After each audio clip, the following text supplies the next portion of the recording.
고린도전서 11장 말씀, 특별히 그 당시에 그 여인들이, 여러분 많은 분들이 그 성당, 그 로마 캐톨릭의 성당에 가면 우리 여자분들이 그 머리에 그 수건 같은 거, 노을 같은 거를 쓰고 미사를 드리죠. 여러분, 그게 천주교의 전통이 아니라 사실은 성경의 전통이고 초대교회의 사실은 전통입니다. 초대교회는 당시에는 모든 여인들이 거의 다가 이렇게 머리에 그 노을 같은 거, 수건 같은 것을 쓰고 예배를 사실은 드렸어요. 언제까지? 그러니까 종교 개혁을 하기 전까지는 거의 다가 그 초대교회의 그 전통을 이어받아서 그렇게 예배를 드렸는데, 종교 개혁을 하면서 그 중세교회, 그 로마 카톨릭의 그 특별히 그 좀 미신적인 어떤 그런 행동들 때문에 그것을 자꾸 좀 멀리하게 되면서 예배 순서에 사실은 뭐 성찬도 마찬가지고 그와 같은 것들이 이렇게 빠지게 되고 멀리하게 되면서부터 그렇지, 사실은 그 머리에 여인들이 쓰고 하는 거는 초대교회 전통입니다. 여러분, 오늘 고린도전서 11장 이해하는 데는 우리 2000년 당시에 그 팔레스틴과 그리고 소아시아 지역 그 그리스와 또 그리고 초대교회 전통들을 좀 살펴보면 본문을 이해하는 데 좀 도움이 될 수 있습니다.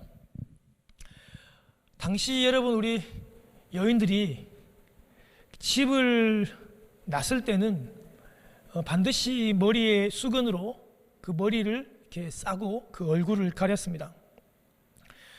그런데 유대에서 여인이 그 머리에 무슨 수건이나 너울을 쓰지 않고 머리를 이렇게 풀어헤치고 지금처럼 이렇게 뭐 파마하고 이렇게 아무것도 쓰지 않고 이렇게 다니게 되면 민수기 5장 18절에 있는 것처럼 그 여인은 간음한 여인이거나 아니면 간음을 의심받는 그런 여인이에요.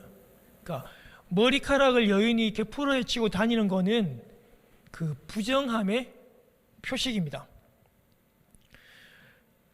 그래서 그 당시에 여인들은, 정숙한 여인들은 반드시 머리에 무엇을 쓰고 다녔습니다.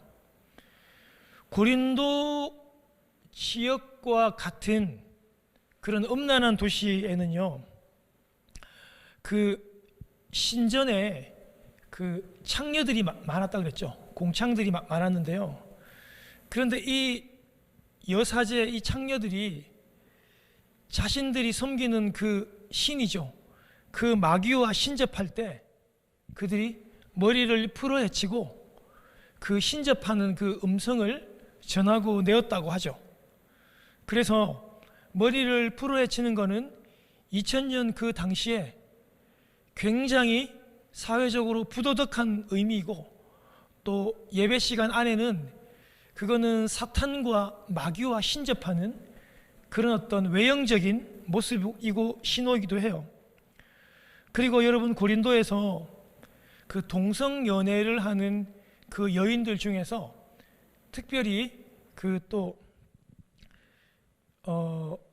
남자의 어떤 그런 역할들 하나, 여자들이 그 머리를 짧게 이렇게 면도를 하고 머리를 짧게 하고 그 다니면서 또 남자들을 유혹하거나, 거리의 여인들이 다 그렇게 했대요. 오늘 왜 이렇게 고린도전서 11장에 교회 안에서 이 여성 지도자들입니다, 왜 머리에 쓰는 것을 이렇게 민감하게 반응하는가? 그거는 사회적으로 이런 배경이 있었기 때문에 여러분들이 이것을 반드시 알고 가야 돼요. 반대로 소아시아나 팔레스틴이나 아니면 그리스 지역의 요조 숙녀라 그러죠. 그 좀 정상적인, 정말 좀 그 고요하고 정숙하고 조용한 그런 우리 보통 여인들, 그런 여인들은 반드시 그 머리에 그 노을 같은 거, 수건 같은 것을 쓰고 다녔습니다. 그래서 예배 시간에도 역시 마찬가지였겠죠.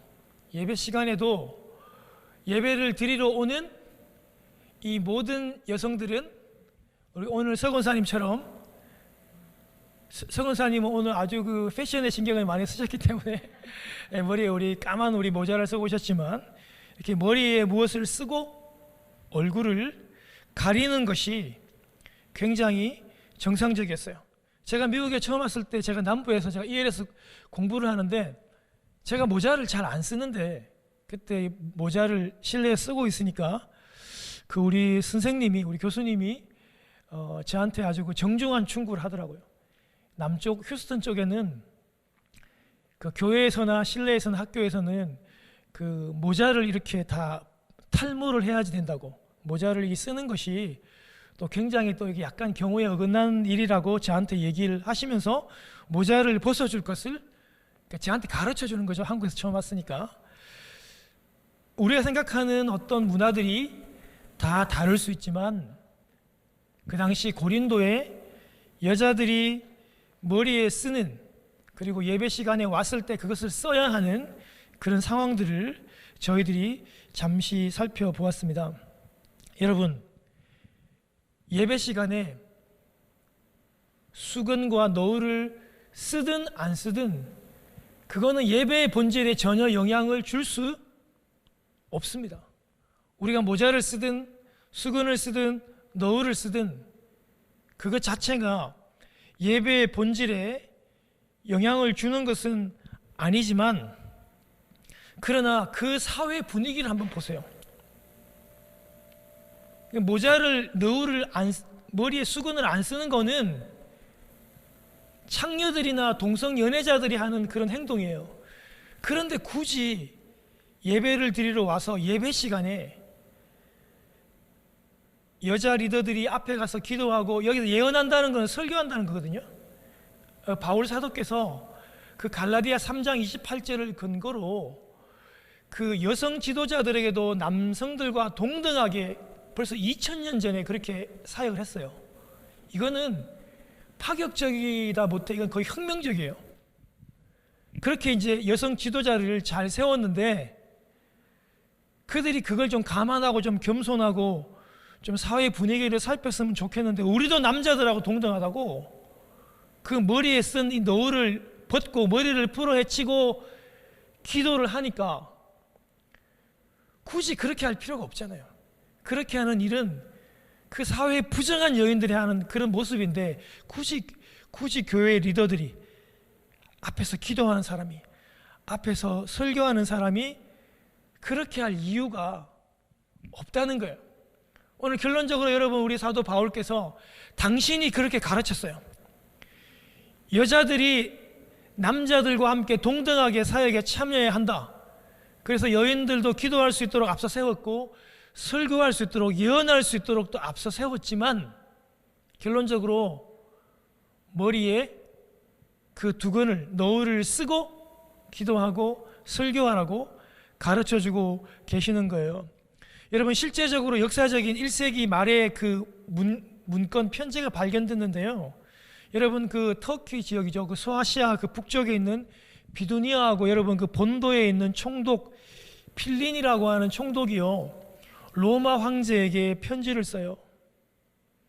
자신에게 크리스찬들이, 예수를 믿는 크리스찬들이 고발이 되어 잡혀왔대요. 고발의 이유 제목이 뭐냐면, 이 크리스찬들이 밤새 남녀가 함께 모여 혼음을 한대요. 여러분, 혼음 알죠? 집단적으로 여러분 그 막 성관계하고 하는 그런 걸 혼음이라 그래요. 그리고 아이를 제물로 바치고 사람의 그 인육을 먹고 그 피를 마신다는, 여러분, 그런 제목으로 예수를 믿는 크리스찬들이 잡혀왔대요. 그런데 제가 실제적으로 조사를 해보니까 소문과는 다르게 전혀 그들은 그런 짓을 하지 않고 결백했대요. 그랬는데 전혀 그들이 그렇게 하지 않았지만, 앞으로 이 크리스찬들을 이렇게 고발되었을 때 내가 어떻게 이 일들을 처리해야 될지 몰라서 제가 황제에게 이렇게 편지합니다라고 하는 내용들이 발견이 됐대요. 여러분, 무슨 의미입니까? 1세기 때만 해도 크리스찬들이 황제 숭배 안 합니다, 여러분. 우상 숭배 안 해요. 그러니까 많은 사람들에게 눈에 가시예요. 제가 어떻게 하면 저거 죽일까? 어떻게 하면 고발해서 내가 그 물건, 그들이 하는 사업을 몰수시킬까? 넘어뜨릴까? 이 크리스찬들은 많은 그 사회 사람들에게 아주 표적이 됐어요. 공격 타켓이 됐단 말이에요. 그런 분위기 속에서 굳이 예배 시간에 여성들이 그 머리에 있는 그 너울들을, 수건들을 벗어버리고 머리를 풀어헤치고 그 공창들이, 동성 연애자들이 하는 그런 행동들을 기도하며 예배하며 설교할 때 그렇게 할 필요가 있는가? 그렇게 할 필요가 없다는 거예요. 여러분, 본질이 뭡니까? 본질은 기도하고 설교하고 복음을 전하는 게 본질이에요. 그 본질을 흐려서는 안 된다라고 그렇게 가르쳐주고 있는 거예요. 그래서 어떻게 결론을 내냐면 바울 사도께서는 머리에 너울을 쓰고 그 사역을 계속하라고 그렇게 가르쳐주고 있는 것입니다. 여러분, 제가 오늘 서론을 설명하면서 오늘 고린도에 있었던 그런 분위기와 그 고린도 교회 내에 있었던 문제들을 제가 간략하게 여러분들에게 설명을 다 드렸습니다. 오늘날 여러분, 우리가 교회 내에서 모자를 쓰고 수건을 쓰고 하는 문제로 우리가 싸우거나 다투거나 하지는 않겠죠. 그런데 그 당시에 여인들이 모자를 벗는 행위는 오늘날로 치면 이런 거랑 너무 비슷해요. 오늘날 여러분, 우리 교회 내에서 오늘 우리 찬양을 인도하시고 반주를 한 우리 김지현 집사님 지휘자 우리 분께서 여성분이잖아요. 지금 예를 드는 거예요. 집사님 예를 드는 거예요. 집사님이 오늘 예배드리러 오셨는데 여러분 그 휘트니스 짐에서 여러분 막 그 운동하는 여러분 탑 있잖아요. 탑. 그죠? 이렇게 끈 하나 입고 이렇게 하는 거 있잖아요. 딱 여기까지만 오고 딱 입는 거. 그런 거를 입고 오시고 예를 들어 가지고 미니 스커트를 입고 오시고 또 그리고 막 화장을 아주 진하게 하시고 막 마취될 정도로 이렇게 막 또 향수도 이렇게 막 강하게 뿌리고 오셔가지고 찬양을 인도를 한다든지 기도한다든지 설교한다든지 이렇게 하면 많은 사람들에게 그것이 예배의 영광과 기쁨이 되지 않고 예배를 드리는 많은 분들에게 마음을 상하게 하거나 어려움을 줄 수 있기 때문에 그런 행동들을 앞서 계시는 여성 지도자들은 어떻게 해야 된다고요? 자제하고 한 번 더 생각해야 된다는 게 바로 그 이유입니다. 바울 사도께서 갈라디아 3장 28절에게 유대인이나 헬라인이나 종이나 자유자나 남자나 여자나 다 그리스도 예수 안에서 하나라 그랬어요. 남자라고 해서 사역에 세우고 여자라고 해서 사역에 배제하고 그렇게 하지 않았습니다. 바울 사도께서는 당신이 먼저 고린도 교회를 세울 때 여자들에게도 함께 기도할 수 있는 그런 권한들을 주셨고, 그리고 예언하는, 즉 이건 오늘날로 치면 설교와 똑같은 거예요. 그 당시에 이미 바울께서 예배 시간에 여자들이 예언으로 설교할 수 있도록 동등하게 모든 사역의 길들을 다 열어줬습니다. 이거는 제가 아까 말씀드렸듯이 정말 파격적인 그런 목회의 행보였어요.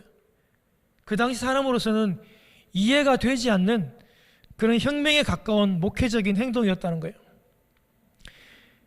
이렇게 바울이 사회적인 모든 어떤 바라보는 관점을 극복하고라도 여인들을 세웠으면 우리 여성 지도자들께서는 예배를 좀 리더하며 인도할 때 조금 신중하고 조금 자제하는 그런 모습을 보여줬으면 참 좋을 텐데, 그들이 이렇게 너울과 수건들을 다 벗어 던지고 기도하고 설교하는 사역들을 했다는 겁니다.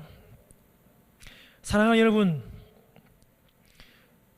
본질은요 바로 기도하는 것이고, 본질은 여자들이 설교를 전하는 것이고 여성들이 복음을 전하는 거예요. 오늘 바울 사도께서는요 당장 그만두라고. 어디 여성들이 그렇게 하냐고. 어서 그렇게 함으로 말미암아 왜 문제를 일으키냐고 이렇게 질책하거나 나무라면서 당장 그만두라고 얘기하지 않습니다. 바울 사도께서는 그거를 그만두게 하는 방법을 쓰는 게 아니라 그 본질의 사역인 설교하고 복음 전하고 기도하는 사역은 계속하라고. 어떻게 해요? 다시 머리에 그 너울을, 그 수건을 쓰고 다시 그 격식을 갖추고 그렇게 복음을 전하라고 그렇게 얘기하고 있습니다.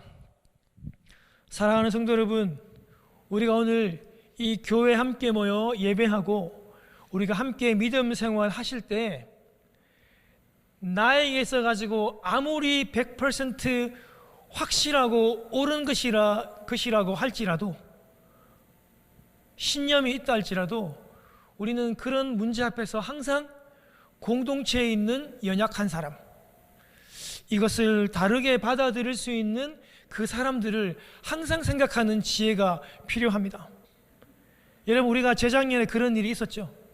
우리 교회를 거쳐갔던 우리 몇 분들이 계셨는데 저는 아무리 생각해도 그분들이 이해가 안 돼요. 그분들이 여러 가지 문제를 제기하는 것 중에 하나가 왜 예배 시간에 여성분들이 기도를 하는가였어요. 여러분, 그건 정말 성경적이지 않거든요. 여러분, 근데 본인이 생각하고 있다는 게 그분들은 무조건 100% 옳다라고 생각하시더라고요. 그렇게 경험했으니까. 여러분, 우리의 경험이 다 옳다고 생각하시면 안 돼요. 우리는 반드시 우리의 경험은요, 이 말씀 앞에서, 우리 주님 앞에서 한 번 더 재고될 수 있고 틀릴 수 있다는 생각들을 반드시 해야 됩니다. 여러분, 한 번만 더 생각했다면 하는 안타까움들이 있었던 거죠. 여러분, 초대교회 전통은요, 우리 교회는 다 초대교회를 닮고 싶어 해서 다 초대교회로 돌아가자고 그러잖아요. 초대교회의 전통은, 완벽한 교회인 초대교회의 전통은 여성들이 예배 시간에 앞에 나와서 기도하는 겁니다, 여러분. 그리고 여성들이 예언하는 것이고, 그리고 앞에 나와서 여성 지도자들도 설교할 수 있습니다. 그런데 우리가 속해 있는, 제가 속해 있는 우리 대한예수교 우리 장로의 고신, 그리고 우리 미국에는 미주 고신이라고 하는, 여러분, 이 교단은요, 예를 들면은 우리 여자 목사님을 아직 인정하지 않습니다. 그리고 한국에는 많은 여러분 그 교단들이 아직 그 낮 예배 시간에 여자 중직자, 즉 권사님 같은 분들도 여러분 낮 예배, 여러분 이 시간에 기도 순서에 넣지를 않습니다. 누가 주로 감당하죠? 주로 장로님들이 하시죠. 그거는 그 장로교나 그 교단의 어떤 그런 전통에 따라서 그렇게 하는 것이지, 그것이 다 옳거나 다 성경적인 것은 아니에요. 사랑하는 여러분, 우리가 생각하고 있는 이 전통, 우리가 알고 있는 이 내 생각이 무조건 옳다라고, 무조건 맞다라고 하는 생각을 항상 제거하시고, 그거 이전에 그 모습을 통해서 우리 공동체 안에서, 교회 안에서 상처받거나 실족할 수 있는 그 연약한 자들을 다시 한 번 더 생각하고 이해한다면, 내가 여성으로서 찬양 인도를 하든지, 내가 여성으로서 내가 설교를 한다고 생각해서 앞에 섰다면, 내가 그 선정적인 그런 탑을 입기보다는 좀 정장에 가까운 옷을 입고, 그죠? 내가 미니 편하지만 멋이 있지만 미니 스커트 같은 것이 아니라 좀 멋있는 정장 같은 옷을 입으면서 찬양 인도할 수 있는 거잖아요. 사실 그거는 본질은 아니니까요. 그러나 공동체 안에 있는 그 어린 사람들을, 반대하는 사람들을 생각한다면 우리는 충분히 그렇게 할 수 있는 것입니다. 사랑하는 여러분, 지금 이렇게 어려운 코비드 가운데서 지금 교회가 지금 막 존폐가 결정이 되는 이런 가운데서 한국이나 여러분 이 이민사회 교회가 지금 온라인 예배를 드리는가 아니면 대면 예배를 드리는가로 엄청 싸우고 있어요. 박이 터지게 싸우더라고 보니까. 막 순교한다고 그걸 가지고. 여러분, 저는요 지금 이 자리를 통해서 뭐 여러분들에게 뭐 가르치려고 하고 하는 그 어느 쪽을 택하든 강조하든 그건 논란에 여러분 소용돌이로 빠지는 거예요.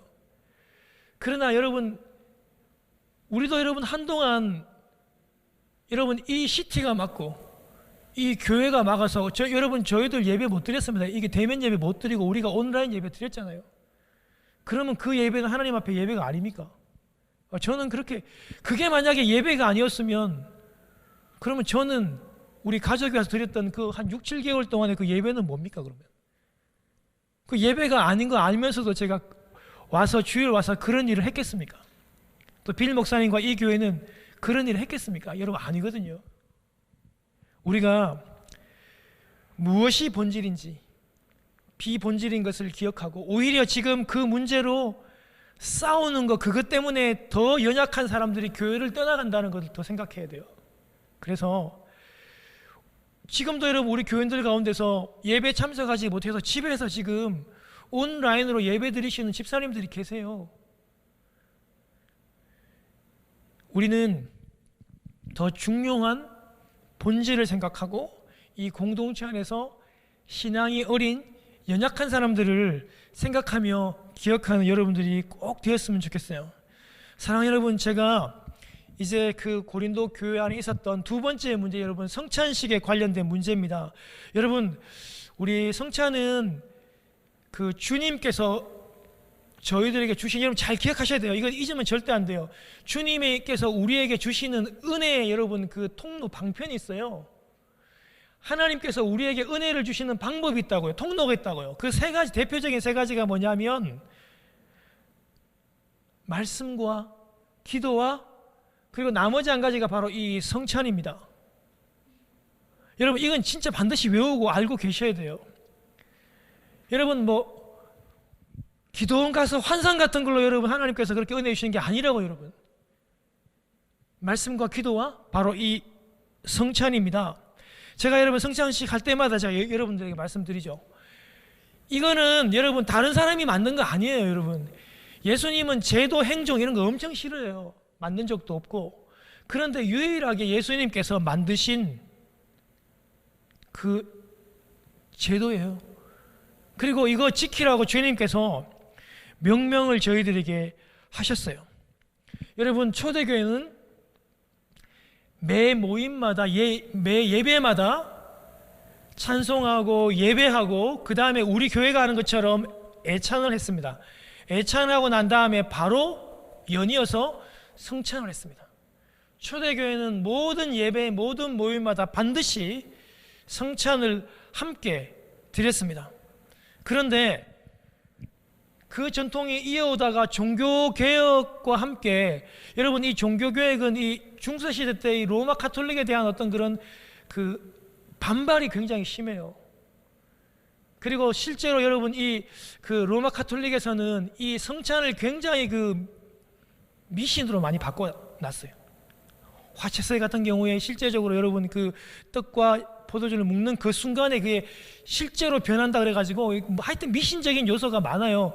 그러다 보니까 종교개혁 이후에 예배 순서에서 이 성찬을 분리하고 이제 1년에 특별한 날만 몇 번씩 드리는 게 전통처럼 이렇게 이어와서 그렇지, 원래 성찬에 원래 여러분 이 그 오리지널과 원래 여러분 그 초대교회 전통은 예배 드릴 때마다 성찬을 하는 겁니다. 그래서 실제로 한국에서 매주마다 성찬을 하는 교회도 있습니다.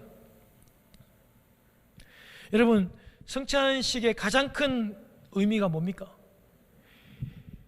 예수님의 몸, 예수님의 살이죠. 예수님의 그 피, 그거를 기념하는 거예요. 예수님의 그 몸과 살, 예수님의 피를, 여러분 예수님의 여러분 찢기신 그 몸과 피가 뭡니까? 십자가 위에서 달리신 주님의 그 희생이잖아요. 구속의 사역이잖아요. 그거를 기억하고 기념하는 거, 그게 성찬입니다. 그런 의미에서 매주마다 예배 시간마다 예수 그리스도의 그 살과 피를 십자가를 기억하는 것은 너무나도 의미가 있는 것이기 때문에 저 또한 기회가 되면 자주 성찬을 하는 것은 맞다고 봅니다. 여러분, 주님께서요, 최후의 만찬, 즉 유월절 그 마지막 그 만찬을 하시면서 유대인들의 그 식사, 예수님께서는 항상 쉬운 거, 항상 이해하기 여러분 편한 거를 그 예를 드시잖아요.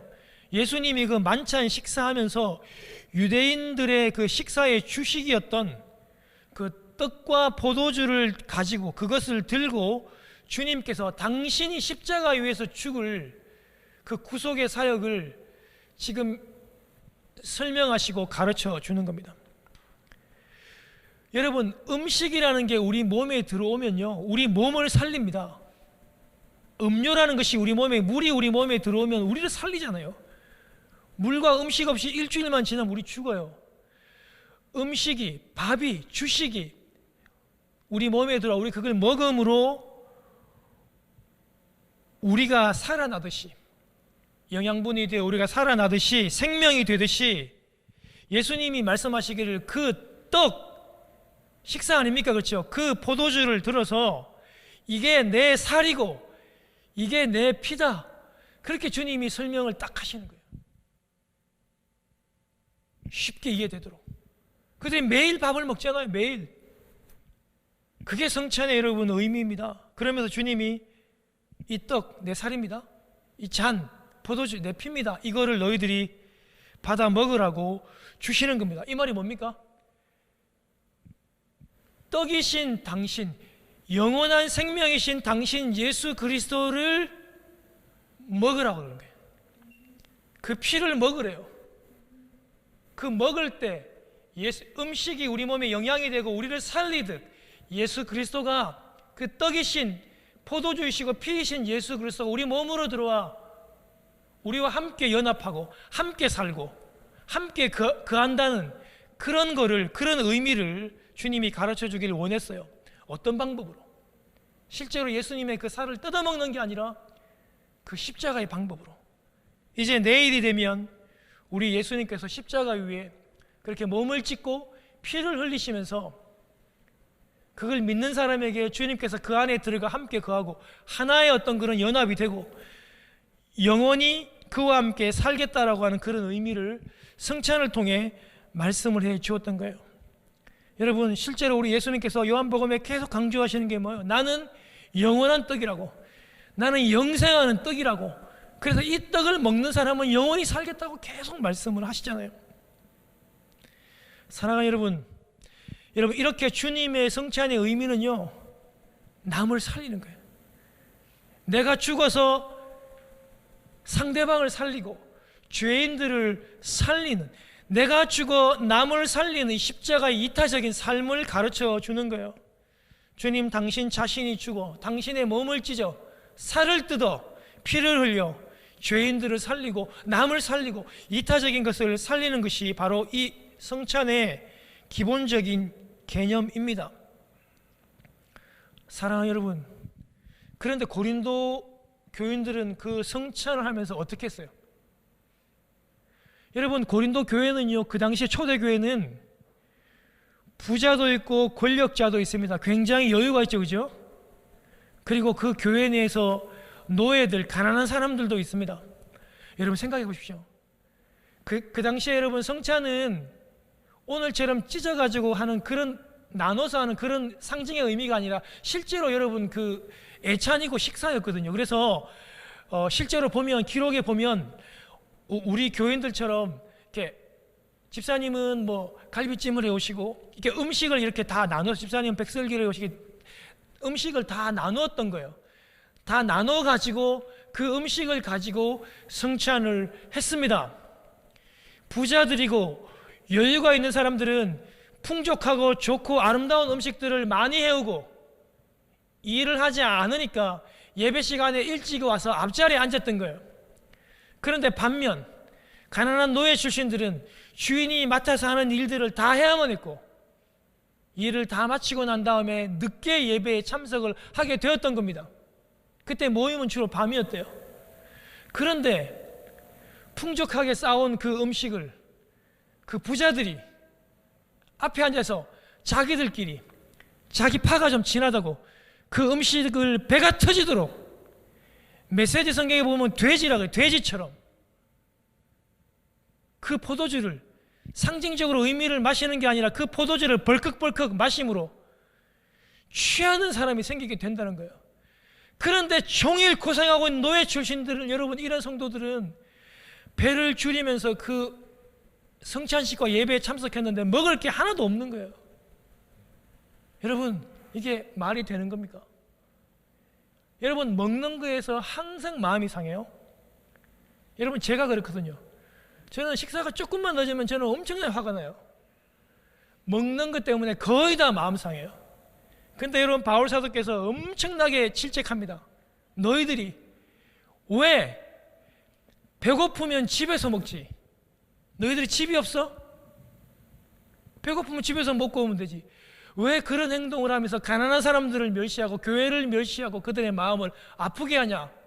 너희들이 그런 식으로 주의 성찬을 무시하고 제대로 안 지키니까 너희 가운데 아픈 사람이 생기고 병자가 생기고 죽는 사람이 많이 생겼던 거라고 그렇게 얘기합니다. 여러분, 그래서 이 성찬을 함부로 행하는 사람들은요, 주의 살과 피를 마시는 게 아니라 그 죄를 마시는 것이라고 오늘 본문 가운데 기록이 되어 있는 것입니다. 사랑하는 성도 여러분, 성찬의 의미가 하나가 되어야 돼요. 초대교회 원래는 어떻게 했어요? 내가 좀 여유가 있고 내가 좀 돈이 많고 내가 시간이 있으니까 나는 음식을 많이 해요. 갈비를 막 200인분씩 해가지고 많이 해가지고 가져와서 함께 다 나누고 함께 다 성찬하고 예찬하고 가난한 사람들이, 우리 그 노예들이 그걸 다 먹을 수 있도록 해주고 또 갈 때는 또 그걸 다 싸줄 수 있도록. 여러분, 그런 게 하나된 모습이잖아요. 우리 교회가 그렇게 하듯이 그런 게 하나라고요. 그런데 하나된 성찬의 그런 본질적인 의미를 이 고린도는 완전히 주의 몸을 찢어버리고 나누게 되는, 더 싸우게 만드는 그런 아주 비참한 결과를 가져왔던 것입니다. 사랑하는 성도 여러분, 코비드로 인해서 지금 잠시 성찬이 좀 지연되고 있습니다. 여러분, 또 성찬이 언젠가 우리가 시작이 될 것입니다. 여러분, 성찬이 시작되면 오늘의 이 성찬의 의미들을 여러분 꼭 기억했으면 좋겠어요. 아, 예수님의 그 살과 그 피를 내가 먹음으로 내가 사는 거구나. 그래서 생명의 떡, 생명에 있는 그 말씀, 그 묵상을 내가 매일 하고 살아야지 내가 살아나는구나. 아, 내가 그 떡을 먹음으로, 내가 한 떡이신 그 예수님을 먹음으로 우리는 한 가족이고 우리는 하나구나. 그런 생각들을 하심으로 고린도 교회가 성찬을 잘못해서 병 걸리고 많이 죽어갔다면 우리들은 이 성찬을 통해서 병이 낫고, 우리들은 이 성찬을 통해서 우리가 회복이 되고 실제로 죽어가는 것이 아니라 우리가 살아나는 그런 귀한 역사가 오늘 성도님들과 우리 가운데 있어지기를 소원합니다. 우리 시간